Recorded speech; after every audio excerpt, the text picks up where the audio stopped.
Now 6ix9ine, you gotta slow down, dog. Take it easy. This game that you're playing is a very dangerous one, but you know what? I feel like you already know that. If you've been paying attention to 6ix9ine, there's a whole lot that's been going on with him recently, and you already know I got a couple things to say about it, so yeah. Let's talk about it. Now, earlier this year, all of us of course witnessed the release of 6ix9ine. He got out of prison, dropped Gooba, which took the entire internet by storm. He then also dropped a record with Nicki as well, Trolls. He also dropped a couple of other songs that didn't get that Gooba or Trolls level of success, but he's been somewhat consistent with the music, dropping track after track. He's also dropping an album September 4th titled Tattletales that was announced a couple days ago. Now, when it comes to 6ix9ine though, I think we all know that the music is kinda secondary when we're having a conversation about him. The other aspect of him is, of course, the controversy, the antics, the beefs. This is how this man thrives. We all know that. Recently, he's been involved in a couple beefs with a couple different rappers, one of them being Chicago's own Lil Durk. On Laugh Now, Cry Later by Drake featuring Lil Durk, you've probably heard the line where Lil Durk says, "Can you not play that little boy in the club? Cause we do not listen to rats." That's of course a subliminal shot at 6ix9ine, who we all know, of course, told on the gang. Knowing Tekashi, I had a feeling he wouldn't let this one slide, and he definitely didn't. As a response to Lil Durk, 6ix9ine decided to pull up to Chicago in the flesh and quote-unquote pay homage to Lil Durk's deceased cousin Newski, who brutally got gunned down back in 2014.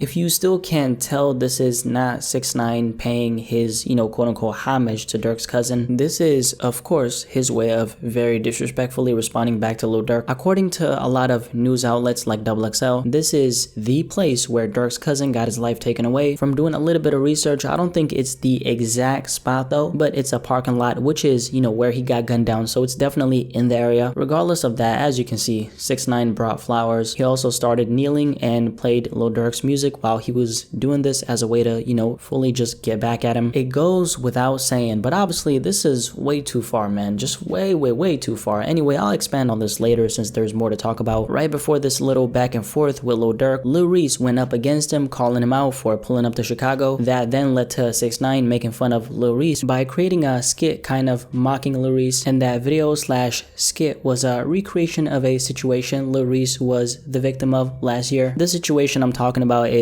when Lil Reese got jumped last year. I won't show that video on here since YouTube will be on my out. If I do, you can look that up yourself. This ain't the first time 6ix9ine is going up against Chicago though. In the past, he's beefed with the legend Chief Keef, so there has already been a lot of hostility against him from the city. But Lil Durk kind of further added fuel to the fire with that diss on Laugh Now Cry Later. Another thing that's happened related to this is Lil Durk claiming that 6ix9ine's team tried to pay him to troll 6ix9ine. That's something Durkio talked about on this Instagram live. But let me tell you this, that label called me, somebody from his camp.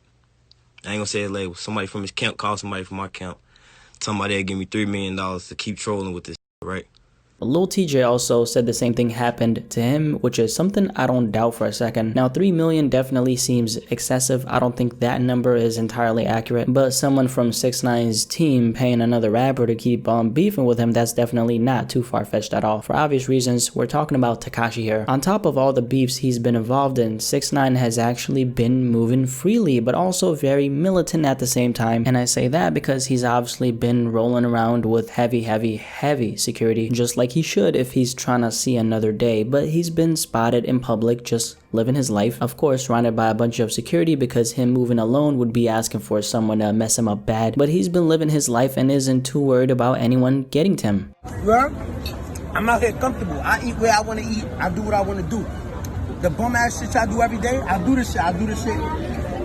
Running. Tekashi, man, where should I even start when it comes to this guy? First of all, I want to say that I definitely underestimated his courage. I think all of us were kind of thinking the same thing when he got released from prison. This is a guy who's next level recognizable. Ain't no way he's gonna be moving around regardless of if he has security. On top of that, be beefing with a whole lot of rappers in a game, Chicago rappers for that matter, and still be, or at least seem, unbothered. Tekashi is a guy who plays a character. Whenever the camera is is rolling. Ain't no way you're gonna see him doubting himself. He's a guy who's at the top of the game because he knows how to stir up controversy. Ever since he's been off house arrest, things have obviously gotten to that next level of craziness though. It's now gotten to the point where he's pulling up to the very same place Lil Durk's cousin got gunned down and is essentially spitting on the man's name. 6ix9ine literally has no fear. I mean, the guy is not stopping. There's no such thing as crossing the line for him. We see that right now. I had a conversation with a good friend of mine when all this craziness was going on, and I asked him, why do you think he's taking it this far? Clearly he's fearless, or appears to be, because it's easy to act fearless when you only have to do it for the duration of 1 minute because you're gonna put it on the gram. But I asked him, why do you personally think he's acting this way? He told me something that gave me a lot of perspective on 6ix9ine as a whole. Who said he's planning to be here for a long time? A person who's planning to live a long life doesn't operate or move in this manner. And I thought about it for a second, and it makes sense. 6ix9ine is out here drowning in security, and it's gonna have to be like that for the rest of his life. He's right in the middle of the war. Matter of fact, he's the lifeline of this war. He's the creator of this universe that he's living in that involves him having to be alert 24/7, having to constantly look over his shoulder even though he got multiple people around him who would take a bullet for him. 6ix9ine is essentially living in a bubble. He's in a bubble that's constantly moving around, and like any other bubble, at some point that bubble will pop. It ain't really about if, it's about when is it gonna happen. This video would sound completely different if he got out of prison, dropped his music, and at least tried to stay out the way. But at this point, I think we're seeing a guy who's willing to turn it up a notch every second that goes by. Every single situation he's involved in either gets more intense, more controversial, or simply more entertaining. But you know what? I think all of us who are watching this go on can kind of predict what the cost of this entertainment really is. The cost really isn't you just living your life, having security by your side everywhere you go, being involved in a non-stop cycle of controversy, and you just living your life without real life consequences eventually catching up to you. You can ignore reality, but you can't ignore the consequences of ignoring reality. The question is, when is that reality gonna slap 6ix9ine in the face? And I'm not really saying anything that's not obvious, at least to me. I truly believe in this, but whatever energy you put out to the universe is what you're gonna get back. And at the moment, 6ix9ine is doing the complete opposite of speaking positivity into there. Am I entertained by everything he's doing? Absolutely. But all that entertainment he's providing to the world comes at a price. Even though a lot of people despise him in a really strange way at the same time, it's kind of hard to not like him because you see the comedy and how he, approaches social media. 6ix9ine is like a comedian who constantly cracks jokes that are actually offensive, but at the end of the day, you look past that because number one, they are a comedian, and number two, there's always some kind of truth to every joke a comedian cracks, no matter how offensive, ridiculous, or disrespectful that joke may seem. That's 6ix9ine in a nutshell, but obviously, right here we have real people getting disrespected. One of them being a man who brutally got gunned down years ago who hasn't done anything to you. When it comes to 6ix9ine, it ain't so much about who's getting hurt, it's more about how far can he propel with everything he's doing. At some point, this parade that he's hosting is gonna end. When it's all said and done, the question is, was that parade worth it because you got people who are depending on you? 6ix9ine is someone's son. He also has a daughter, which makes him a father. Is putting yourself and your family on the line despite everything you've been through, all for the clout, really worth it? Now, the guy is obviously a businessman. His business has to continue. That's why you're never gonna see him walking around with no security. If you're the business, you have to look out for yourself, right? I get that. But how far are you willing to take it? Because the way I see it, ain't no limit for him. 6ix9ine is definitely playing a dangerous game, and it makes you wonder, how long is he gonna be able to keep on playing this game? Are we talking a couple more weeks, a couple more months, hey, a couple more years? I don't know. All I know is that he's playing with fire, and contrary to what you think I'm gonna say, I hope he stays safe. The world is a crazy place, man, and I know you're having the time of your life right now, but at this point, it ain't so much about just you. It's about the people who are depending on you. You keep on bringing all this negative energy on yourself, and God forbid you actually go down. You got a family to look after. You got a daughter to raise, but hey, who am I to tell you how to move? All I'm doing is just looking at this from a very realistic perspective. Ain't no way you're not gonna see any real life consequences from all the chaos that you're causing. What's all that money and success you got if you don't have any peace of mind? You gotta look over your shoulder 24/7. You gotta walk around with security wherever you go. And the absolute worst thing about 6ix9ine is he's bringing this on himself. Anyway, what do you think about everything that's been going on with 6ix9ine recently? He of course got off house arrest at the beginning of August and has been consistently terrorizing the rap game with his presence. Things have obviously taken a serious turn, especially with him disrespecting Lil Durk's deceased cousin, Nooski. But do you personally think he's playing a dangerous game, or maybe do you think I'm overreacting? Definitely let me know in the comment section below and let's have a discussion about this.